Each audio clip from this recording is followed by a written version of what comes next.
যারা এখান থেকে জিনিসগুলো নিয়ে ওখানে বিক্রি করেন। আমাদের অসুবিধা কি? অসুবিধা হচ্ছে মাঝখানে মিডল ম্যান, মধ্যলোক ঢুকে গেছে। আপনারা কিছু করলেন, আমি মাঝে থেকে এসে ওইটা বিক্রি করবো, আর আমি প্রফিটটা নিয়ে চলে গেলাম আপনাদের 6 টাকা দিয়ে। এই শুধু আপনাদের ব্যাপারে না, সমস্ত ব্যাপারে।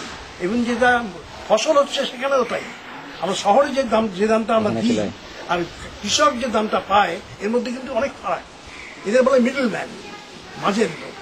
এরা কাউকে ওখানে কেনে, হয়তো দাদন দেয়, ধার দেয়, ইত্যাদি অনেক রকম মেকানিজম আছে। তা এই মিডল ম্যানকে যদি সরাতে পারেন, তাহলে কিন্তু কৃষকদের অবস্থার উন্নতি হবে। কি গ্রামে যারা কাজ করছে তারা অবস্থার উন্নতি হবে। এরকম সংস্থা কিছু কিছু আছে, আমি জানি না ঠিক সেলাইয়ের ব্যাপারে কারা এই জিনিসটা করবে। তোমার আমি খুব আশাবাদী, আমি কিন্তু লড়ুয়ে লোক, আমি কোনো হতাশ হইব, এই হতাশাটা কিন্তু আপনাদের যুক্ত হতে হবে।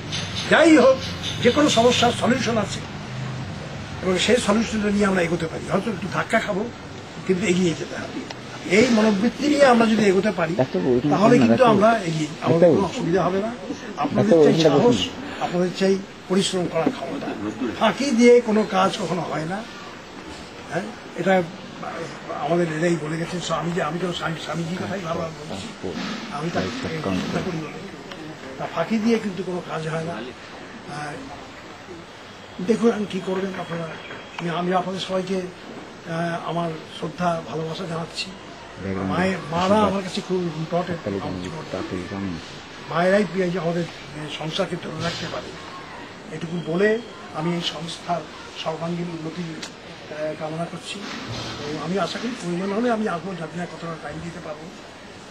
আপনি আমাকে অ্যাডভাইসার করেন বসে আসবেন, এটুকু বলে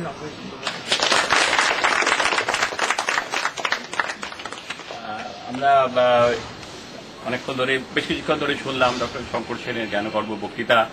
আশা করব আমাদের সবারই কিছুটা, আমরা অন্তত কিছু কিছু জিনিস এর থেকে আমরা নিতে পারবো, বুঝতে পারবো, এবং পরেও আমরা ওনার সঙ্গে যোগাযোগ করবো সবসময়। কারণ ওনার যদিও বা ওনার সময় খুব কম এবং উনি বয়সও হয়েছে, তাছাড়া ওনার তো ফিজিক্যালি আসাটা অত সম্ভব নয়, কিন্তু আমরা গিয়ে যোগাযোগ করব আমাদের যখন যেটুকু দরকার হবে, এবং উনি তো খুব দূরে থাকেন না। অতএব আমার মনে হয় সেদিক থেকে আমরা সেটাকে ইউটিলাইজ করতে পারি। আমি ওনাকে ধন্যবাদ জানাচ্ছি আজকে আমাদের এই অনুষ্ঠানে আসার জন্য এবং আমাদের এই মূল্যবান উপদেশ দেওয়ার জন্য। এরপরে আমি অনুরোধ করব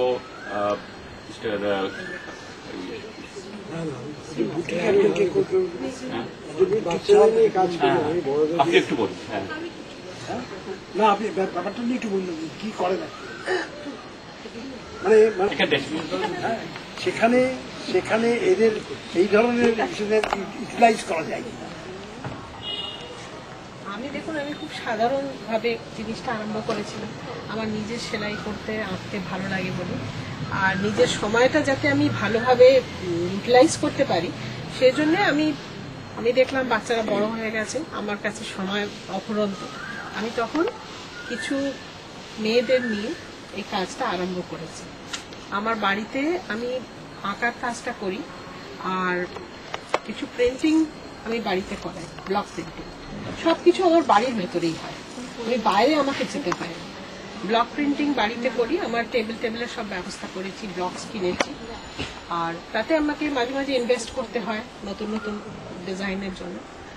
আর তাছাড়া কিছু মেয়েদের আমি সেলাইটা শিখিয়েছি, যাতে কি ধরুন চাদর হলো, শাড়ি করি, চাদরে বেশি অ্যাপ্লিকের কাজ, একটু এমব্রয়ডারি, ওটাতে আমি নিজের ভাবনা চিন্তা দিয়ে ডিজাইনগুলো আমি নিজে ভাবতে থাকি, যাতে কি সবসময় আমি নতুন নতুন রকম ডিজাইন আমি তুলে ধরতে পারি। আমার যাদের আমি বিক্রি করি, আমি বাড়ি থেকেই বিক্রি করি, আমাকে বাইরে যেতে হয় না। কিন্তু আমি একটা জিনিস খুব বিশ্বাস করি, যে যেটা আমি করছি সেটা খুব মনোযোগ দিয়ে করব। আর ফাঁকি, যেটা আপনি বললেন, ফাঁকি দিলে চলবে। আর যেমন কাপড় আমি করছি, অ্যাপ্লিক করছি, তো কাপড়গুলোকে আমি রীতিমতো কেচে একেবারে যাতে রং না বেরোয়, এই জিনিসটা আমি খুব পার্টিকুলার। তাতে আমার প্রচুর পরিশ্রম হয় নিজের, কিন্তু আমি দেখেছি যদি আমার যে জিনিস আমি বিক্রি করছি, সে লোকেরা আমার কাছে ফিরে ফিরে আসছে, কেন কি আমার জিনিসের একটা কোয়ালিটি হয়ে গেছে তৈরি। এখন তারাও সেটা জেনে গেছে। তার জন্য অনেকে আমাকে অনেক রকম বলে যে তুমি মানে এরকম এত এত কষ্ট করার, আমি বললাম না, কোয়ালিটিতে কখনো মানে কম্প্রোমাইজ করা যায় না। আর যে মেয়েরা আমার কাজ করে তারা এখন আমার বাড়ির মতো, আমার নিজের বাচ্চাদের মতো হয়ে গেছে। তারাও যেমন আমাকে ভালোবাসে, আমিও তাদের অতটাই ভালোবাসি। তো আমার বেশি লোক নেই, 5-6 জন মেয়ে আছে যাদের আমি শেখাতে থাকি। আর এইটাই আমি ধীরে ধীরে নিজের কাজটা মানে আগে চলতে থাকি। ছোট্ট একটা প্রশ্ন, প্রথম দিকে কি মার্কেটিং আপনার অসুবিধা হয়েছিল কিছু? একদম হ্যাঁ, প্রথম? নিশ্চয়ই। সেটাকে কিভাবে ওভারকাম করলেন আস্তে আস্তে? দেখুন, আমার একটা এখন অভ্যেস হয়ে গেছে, মানে বলুন না, বলেন। না, কিন্তু প্রথমে যে ধরুন একটা তো মানে একটা ট্রানজিশন পিরিয়ড যেটা, সেটা বলছি। হ্যাঁ, আমি যখন এলাম কলকাতায়, আমার কলকাতায় 14 বছর হয়েছে, আর আমি কাজ করতে আরম্ভ করলাম তখন আমারই ধরুন বন্ধু বান্ধব বা আত্মীয় স্বজন তাদেরই আমি দেখাতাম। আচ্ছা, সেই থেকেই আরম্ভ হলো। এখন বাই ওয়ার্ড অফ মাউথ মানে লোকের আমার কাছে আসছে। আর আমি খুব বড়ভাবে করতে আমি মানে ঠিক সাহস পাই না, কেন আমি জানি আমি অতটা করতে পারবো না। আর যখনই আমি বড়ভাবে করতে যাব তখন আমার কোয়ালিটিটা হয়তো মার খেয়ে যাবে, আমার ডিজাইন গুলো হয়তো আমি অত ইনোভেটিভ ডিজাইনস করতে পারবো না।